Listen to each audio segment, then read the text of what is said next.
சிட்டுக்குருவியும் காய்கறி தோட்டமும். ஒரு பெரிய பசுமையான அழகான தோட்டம்.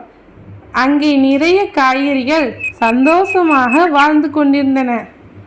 கேரட், தக்காளி, முருங்கைக்காய், வெண்டைக்காய், வெங்காயம் என ஒவ்வொருத்தரும் ஒரு சிரிப்பு, ஒரு சந்தோஷம் என்று அழகாக வாழ்ந்து கொண்டிருந்தன. அந்த தோட்டத்துக்கு தினமும் ஒரு சின்ன சிட்டுக்குருவி வரும். அதன் பெயர் மோனா. தினமும் மோனா குருவி தோட்டத்திற்கு பறந்து வந்து சிறு சிறு பாடல்களை பாடி எல்லோரையும் மகிழ்ச்சி அடைய செய்யும். ஒரு நாள் வானம் இருண்டது. மிகவும் பெரிய மழை பெய்தது. அந்த மழையில் மோனா குருவிக்கு எந்த உணவும் கிடைக்கவில்லை.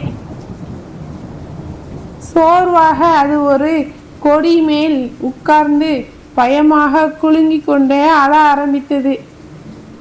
அதை பார்த்த தக்காளி மெதுவாக கேட்டது, மோனா, ஏன் அழுறா என்று.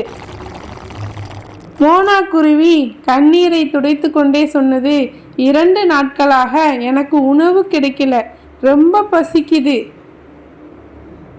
அப்போது கேரட் முன்னே வந்து சொன்னது, கவலைப்படாதே மோனா, நீ எங்களோட நண்பன், நாங்கள் உனக்கு உதவி செய்கிறோம் என்று. அப்படியே எல்லா காய்கறிகளும் சேர்ந்து ஒரு யோசனை பண்ணின. முருங்கைக்காய் தன் கிளைகளை குலுக்கி சிறிய பூச்சிகளை தரையில் கீழே போட்டது. வெண்டைக்காய் தன் மொட்டுகளில் இருக்கும் பூச்சிகளை மோனா குருவிக்கு காட்டியது. மோனா குருவி மகிழ்ச்சியாக அவற்றை சாப்பிட்டது. சாப்பிட்ட பிறகு மோனா குருவி நன்றியோட சொன்னது, நன்றி நண்பர்களே, நீங்க எனக்கு உதவுனீங்க, நானும் உங்களுக்கு உதவி செய்கிறேன் என்று கூறியது. அந்த நாள் முதல் மோனா குருவி தினமும் தோட்டத்துக்கு வந்து தீங்கு விளைவிக்கும் பூச்சிகளை தின்று காய்கறிகளை காப்பாற்ற ஆரம்பித்தது. தக்காளி மகிழ்ச்சியாக சொன்னது, மோனா, நீ ரொம்ப நல்ல நண்பன், நம்ம நட்பு எப்போதும் இப்படியே இருக்கும். கதையின் நீதி. அப்படியே அந்த தோட்டத்தில் ஒரு அழகான நட்பு பிறந்தது.